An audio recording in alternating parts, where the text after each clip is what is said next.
کیونکہ آپ نے اسلام کے لیے بہت ساری قربانیاں دی ہیں، مالی قربانی پیش کی ہے۔ حضرت عثمان غنی رضی اللہ عنہ دولت مند آدمی تھے، بہت اللہ تعالیٰ نے دیا تھا، لیکن دولت مند ہونا ایک بات ہے، لیکن اس کو اس دولت کا حق ادا کرنا دوسری بات ہے۔ اللہ رب العالمین ہر ایک مسلمان کو دولت والا بنائے، امیر ترین بنائے، مالدار بنائے، لیکن اس مال کا جو حق ہے وہ نکالنے کی توفیق بھی دے دے۔ اگر وہ توفیق اللہ رب العالمین چھین لیتا ہے پھر مال ضرورت نہیں ہے، اللہ تعالیٰ ایسا مال ہی نہ دے جس میں اللہ کا حق ادا نہ ہو سکے۔ ایسا مال کس لیے؟ وہ تو فتنہ ہے، اولاد فتنہ ہے، مال فتنہ۔ اللہ کا قرآن کہتا ہے تمہارے لیے فتنہ ہے، آزمائش ہے۔ فتنہ ہم فتنہ اور کسی چیز کو بولتے ہیں، فتنہ بولتے ہیں آزمائش کو۔ آزمائش کی چیز ہے، دولت دی اللہ رب العالمین نے، یہ آزمائش ہے۔ اے انسان، تجھے کروڑ پتی میں نے بنایا، اتنا مال دیا، اتنی جائیداد دی، کیا تو اللہ کا حق اس میں سے ادا کر رہا ہے؟ اگر حق ادا ہو رہا ہے پھر وہ مال ٹھیک ہے، پھر وہ مال مبارک ہے، پھر وہ مال اس کے لیے خیر ثابت، دنیا میں بھی اور آخرت میں بھی خیر ثابت ہوگا۔ لیکن اگر اس مال سے حق نہیں نکل رہا ہے، اگر اس مال سے اسراف ہو رہا ہے، اگر اس مال دے دیا شو کرنے کے لیے، بیٹی کی شادی ہے میں 80 لاکھ 50 لاکھ خرچ کرتا ہوں، دنیا کو دکھا کر کرتا ہوں، غریب بچیوں کو پریشان کرنے کے لیے، کسی پر روب جمانے کے لیے، کسی پر اپنی بڑائی ثابت کرنے کے لیے، تو وہ مال جو ہے وہ اس کے لیے فتنہ ہے، وہ اس کے لیے باعث ذلت ہے آخرت میں۔ ہو سکتا ہے دنیا کی نظروں میں، لوگوں کی نظروں میں وہ عزت دار ہو، لیکن اللہ رب العالمین کی بارگاہ میں اس کی کوئی عزت نہیں، کوئی وقت نہیں۔ محمد رسول اللہ صلی اللہ علیہ وسلم جو شریعت ہمارے پاس لے کر آئے، اگر ہم نے اس کو صحیح معنیوں میں امپلیمنٹ کیا ہوتا، دنیا میں کفر کا نام و نشان نہیں ہوتا۔ خود بخود حضرت میر سید علی حمدانی رحمۃ اللہ علیہ آئے، کچھ سادات کی جماعت ساتھ تھی، کچھ لوگ، حضرت میر سید علی حمدانی رحمۃ اللہ کے ساتھ کوئی فوج نہیں تھی، وہ لڑنے نہیں آیا تھا، وہ اخلاق، کردار اور محمد رسول اللہ صلی اللہ علیہ وسلم کی شریعت پر امپلیمنٹ کرنے والا تھا، وہ پوری جماعت جو ساتھ لے کر آیا تھا۔ تو ہم نے جب متاثر کس سے ہوئے؟ کریکٹر کو دیکھ کر متاثر ہوئے۔ اس لیے ایک انگریز سائنسدان نے کہا ہے اسلام از اے بیسٹ ریلیجن، اسلام بہت اچھا مذہب ہے، بٹ فالوورز آر بیڈ۔ جو اس کو فالو کرتے ہیں وہ صحیح نہیں ہے، وہ بد کردار ہیں، وہ گرے ہوئے ہیں، ان کا کریکٹر وہ کریکٹر لیس ہیں۔ گواہی غیر بھی گواہی دے رہے ہیں کہ اسلام واقعہ میں وہ مذہب ہے جو پوری دنیا اور پوری انسانیت کی راہبری اور رہنمائی کر سکتا ہے، لیکن جو فالو کرنے والے وہ اس کو امپلیمنٹ نہیں کر رہے ہیں، وہ اس پر عمل نہیں کر رہے ہیں، وہ اس کو اس پر عملی مخالفت کرنے والے۔ تو حدیث مبارک جو روایت کی ہے حضرت عثمان غنی رضی اللہ تعالیٰ عنہ، ان کے غلام حمران بیان کرتے ہیں کہ حضرت عثمان غنی رضی اللہ تعالیٰ عنہ نے ایک برتن منگوایا پانی کا، اور منگوا کر پہلے اس برتن میں ہاتھ نہیں ڈالا۔ آج کل ماشاءاللہ آج نل کے لگے ہوئے ہیں، وضو کرنے جاتے ہیں نل لگے ہوئے ہیں، اب تو ایسے نل بھی آ گئے ہیں اس کو ہاتھ لگانے کی بھی ضرورت نہیں ہے، ہاتھ نیچے لے جاؤ تو پانی آ جاتا ہے، ہاتھ کھینچ لو تو پانی بند ہو جاتا ہے۔ آج تو سائنس نے بہت ترقی کی، لیکن الحمدللہ اس سے فائدہ، جو فائدہ مند چیز ہے اس کو اسلام ایکسیپٹ کرتا ہے۔ اسلام ایسی چیزوں کو ریجیکٹ نہیں، اتنا ریجڈ ریلیجن نہیں ہے اسلام۔ اسلام بہت واسٹ مائنڈ رکھنے والا، اور یہ کیا بولتے ہیں، یہ ریجڈ نہیں ہے کہ کسی چیز کو اگر فائدہ مند ہو بولے نہیں یہ فلانی نے بنائی اس کو ہم ریجیکٹ کرتے، نہیں۔ اسلام نے ان چیزوں کو ایکسیپٹ کیا جو انسانیت کے لیے فائدہ مند ہو، جو پوری انسانیت کے لیے فائدہ مند ہو، ان چیزوں کی سلیکشن۔ تو حضرت عثمان غنی رضی اللہ عنہ کے بارے میں فرماتے ہیں کہ انہوں نے پہلے پانی ہاتھ میں برتن سے ڈالا، ہاتھ میں ڈال کر پہلے 3 مرتبہ ہاتھوں کو دھویا، پھر اس کے بعد برتن کے بیچ میں ہاتھ داخل کیا، کیونکہ ہم نے پچھلی حدیث میں پڑھا جب تم میں سے کوئی صبح جاگ جائے وہ سیدھا اپنے برتن میں پاؤں ہاتھ مت ڈالے، پہلے ان کو 2-3 مرتبہ دھو لے، اس کے بعد برتن میں ہاتھ ڈالے۔ اور ساتھ میں وجہ بھی بیان کیا اللہ کے نبی صلی اللہ علیہ وسلم نے. آپ کو یہ معلوم نہیں ہے نیند کی حالت میں، سونے کی حالت میں آپ کا یہ ہاتھ کہاں کہاں گھوما، کس جگہ پر لگا، یہ نجس ہو گیا، خراب ہو گیا، اس لیے اس کو پہلے دھو لو پھر برتن میں ہاتھ ڈالو.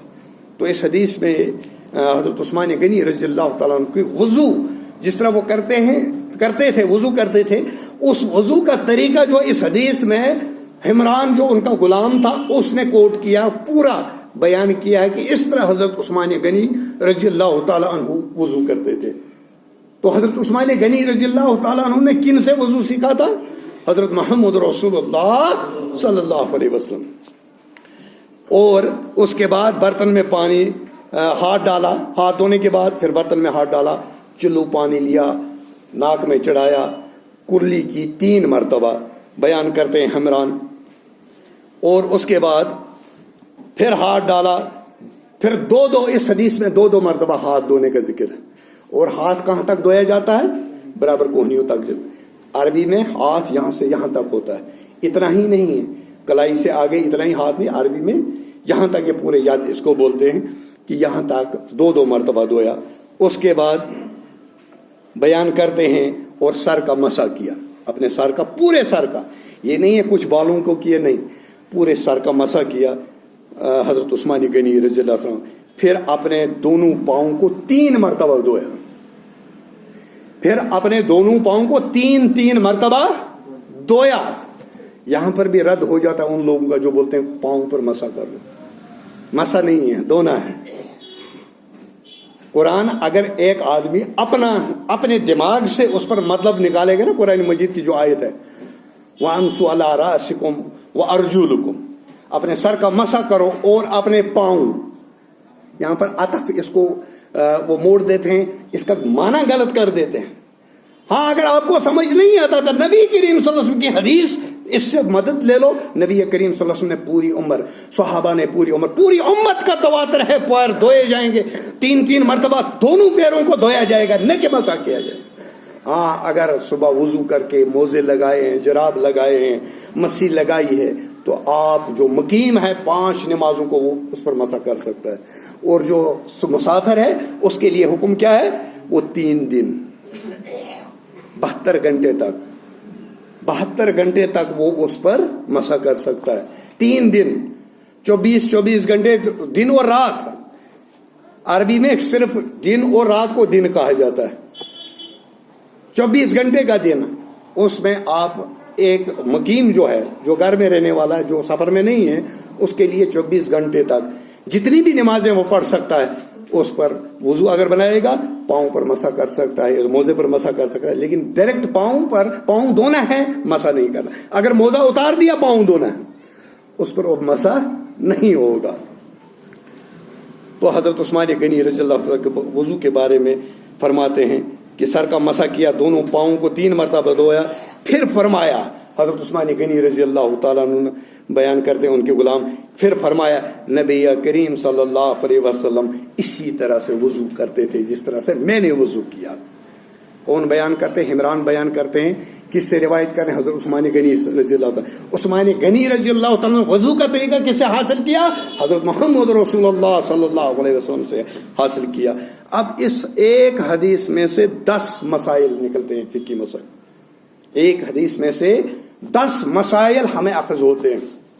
میں نے پہلے بھی آپ کو بولا، جو یہ عالم ہے جن نے یہ کتاب لکھی ہے، ابو محمد عبد الغنی المقدسی رحمۃ اللہ علیہ، مسلکن ان کا رجحان جو تھا امام احمد بن حنبل کے مسلک سے تھا. لیکن جو ان نے یہ کتاب لکھی ہے اس میں انہوں نے مسلک کا ذکر نہیں کیا. مسلک تو رائے، ایک عالم کی رائے صحیح بھی ہو سکتی ہے، غلط بھی ہو سکتی ہے، لیکن انہوں نے اس میں صرف کتاب و سنت کو جگہ دی ہے، اس سے مسئلے ثابت کیے ہیں. اور کتاب و سنت میں سے وہ حدیثیں جو سب سے اعلیٰ حدیثیں ہیں، متفق علیہ. حدیث کی 7 قسمیں ہیں، 7 قسمیں. کسی دوسرے درس میں یہ ذکر کروں گا وہ کون سی 7 قسمیں، کیونکہ پھر مسائل آدھے رہ جائیں گے کہ وہ 7 قسم. اور 7 قسموں میں سے سب سے اعلیٰ قسم وہ ہے جو حدیث بخاری کے اندر بھی ہو اور مسلم کے اندر بھی ہو، جس کو متفق علیہ کہا جاتا ہے. یہ حدیث کی سب سے اعلیٰ قسم ہے. اور انہی حدیثوں کو, اعلیٰ قسم کی حدیثوں کو, ایک پہلے درجے کی حدیثوں کو اس کتاب کے اندر ذکر کیا ہے عبدالغنی المقدسی رحم اللہ نے. اور پہلا مسئلہ, وضو کرتے وقت برتن میں ہاتھ ڈالنے سے پہلے ہاتھوں کو دھویا جائے, کیونکہ انسان کا ہاتھ یہ یاد نہیں رکھ سکتا کہ مجھے کہاں پر گندگی لگی ہاتھ کے ساتھ. دیکھو اب آج جس دور سے ہم گزر رہے ہیں, اللہ رب العالمین نے ہمیں آزمائش میں ڈالا ہے. یہ رب جانتا ہے کہ یہ جو کرونا کال جو اس وقت چل رہا ہے, بیماری کا, انفیکشن کا وقت چل رہا ہے. دیکھو نبی کریم صلی اللہ علیہ وسلم نے کب فرمایا تھا ہاتھ دھونا؟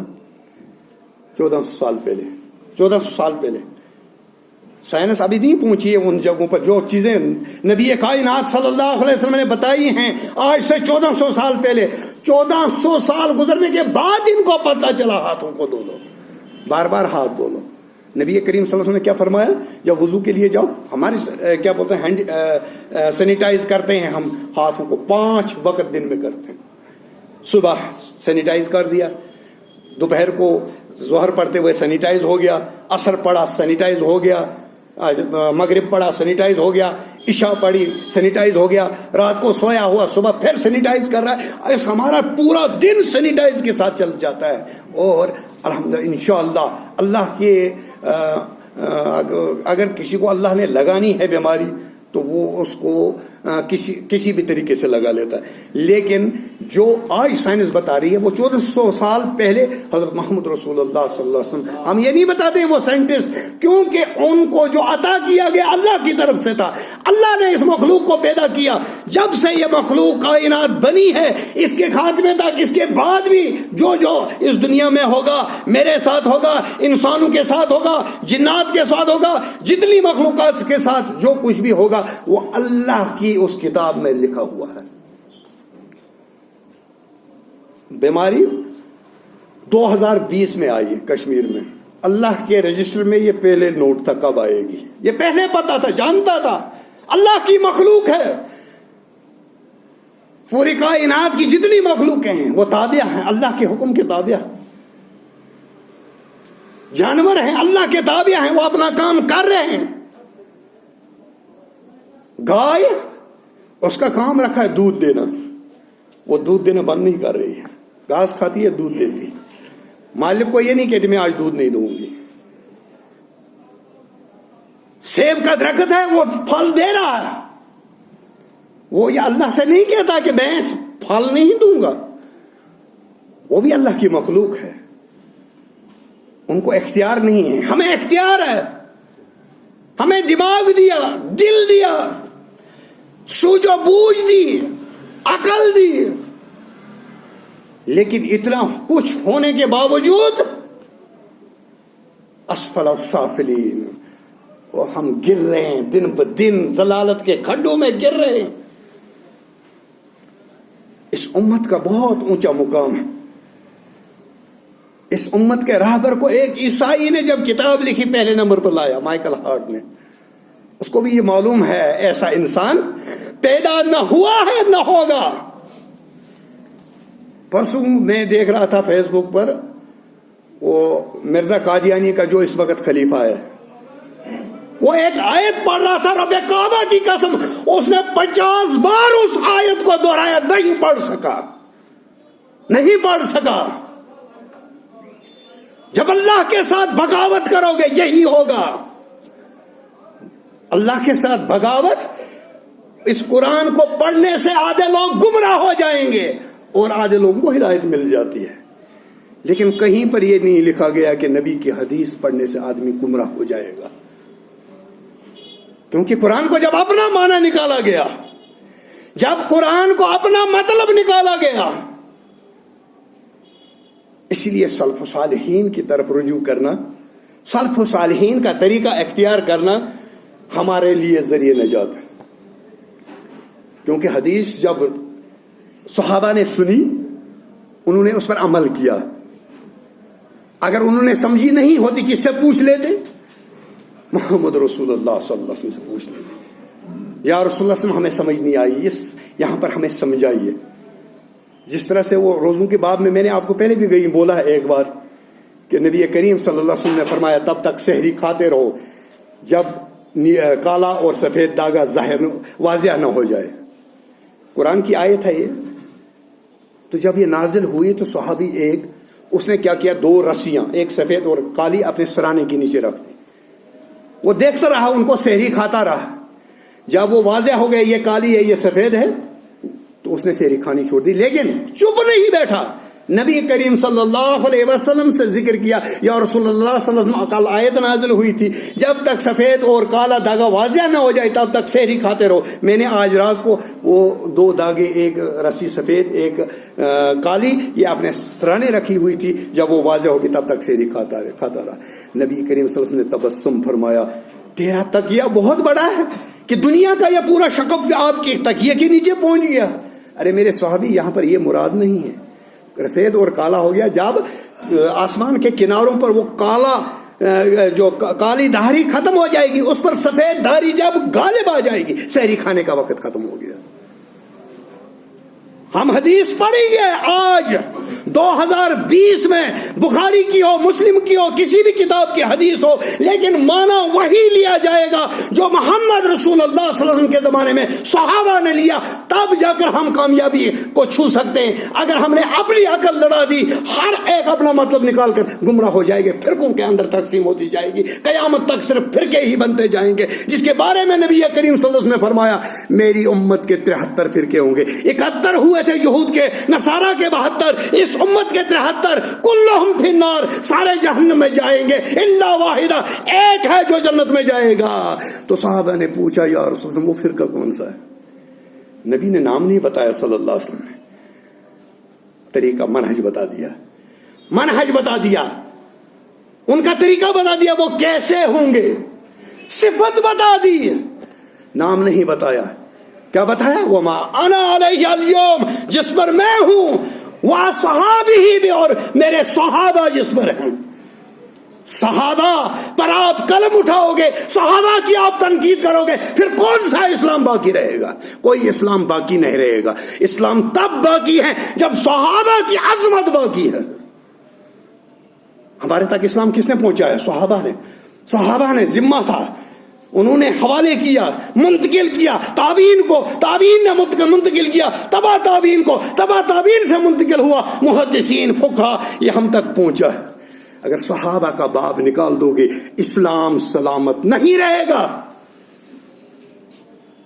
اس لیے ہم افراط اور تفرید کے شکار نہیں ہوتے. جب ایک انسان افراط اور تفرید کا شکار ہو جاتا ہے وہ راستے سے بھٹک جاتا ہے. اس لیے اعتدال میں رہو. ہر ایک چیز جو اللہ نے جو مقام دیا اس کو اپنے مقام پر رہنے دو, اور یہی عدل اور انصاف ہے. صحابہ کو عزت دو, تمہارے دین کو عزت ملے گی. ایک یہودی نے کہا ہے 2 چیزیں اگر مسلمان مان لیں, ہم اس پر ہمارے کہنے پر عمل کر دیں تو ہم اسلام کو کچھ سالوں کے اندر ختم کریں گے. وہ 2 چیزیں کون سی ہیں؟ ایک چیز محمد رسول اللہ صلی اللہ علیہ وسلم کو یہ مان لے کہ یہ پڑھا لکھا تھا, یہ پڑھا لکھا تھا, انہوں نے پڑھا تھا, مدرسے سے کسی استاد سے پڑھا تھا. اگر یہ مان لیا کیا ہو جائے گا؟ آپ بھی کہو گے مول صاحب کیا ہو جائے گا؟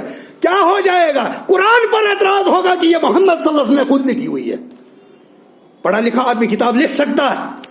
کمال تو یہ ہے, معجزہ یہ ہے, نہ کسی سکول کے اندر پڑھا, کسی استاد کے اندر پڑھا, کوئی استاد کے پاس پڑھا اور کتاب وہ پیش کی. آج تک نئے نئے مسائل جو نکل رہے ہیں وہ اس کتاب کے اندر موجود ہیں.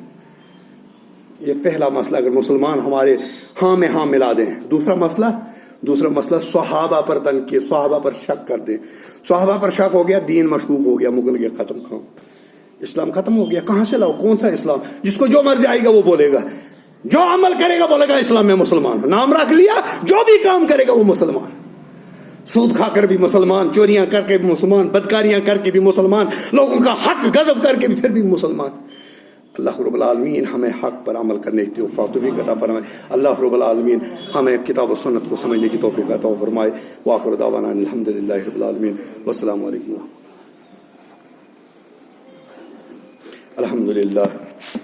الحمدللہ الذی نحمده ونستعینه ونستغفره ونعوذ بالله من شرور أنفسنا ومن سيئات أعمالنا من يهده الله فلا مضل له ومن يضلل فلا هادي له ونشهد أن لا إله إلا الله ونشهد أن سيدنا وسيدنا ومرشدنا ومولانا محمدا عبده ورسوله يا صلاة بشير نذيرا أما بعد فإن خير الحديث كتاب الله وخير الهدي هدي محمد صلى الله عليه وسلم وشر الأمور محدثاتها وكل محدثات بدعة وكل بدعة ضلالة وكل ضلالة في النار. اللهم نسأل من خير محمد صلى الله عليه وسلم منهم واغفر من قبل محمد صلى الله عليه وسلم ولا تجعلنا منهم برحمكم الله. إن الله يأمر بالعدل والإحسان وإيتاء ذي القربى وينهى عن الفحشاء والمنكر والبغي لعلكم تذكرون واذكروا يذكركم واذكروا ولا تذكرون.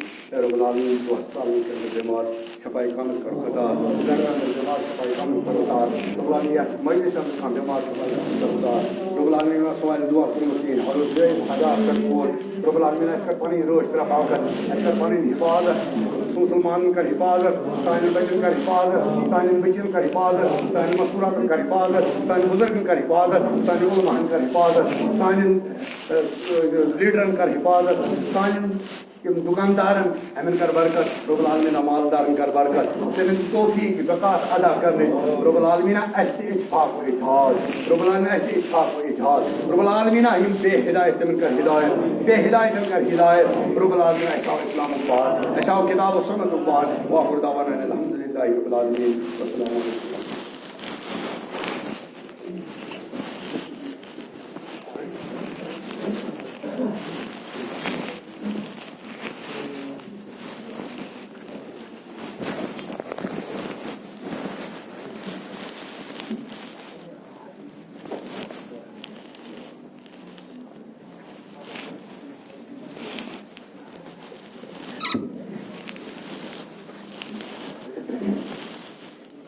اللہ اکبر اللہ اکبر اشہد ان لا الہ الا اللہ اشہد ان محمد رسول اللہ حی علی الصلاۃ حی علی الفلاح قد قامت الصلاۃ قد قامت الصلاۃ اللہ اکبر لا الہ الا اللہ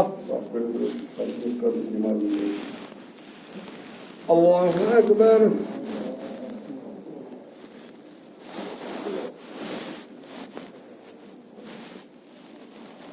الحمد لله رب العالمين الرحمن الرحيم مالك يوم الدين إياك نعبد وإياك نستعين اهدنا الصراط المستقيم صراط الذين أنعمت عليهم غير المغضوب عليهم ولا الضالين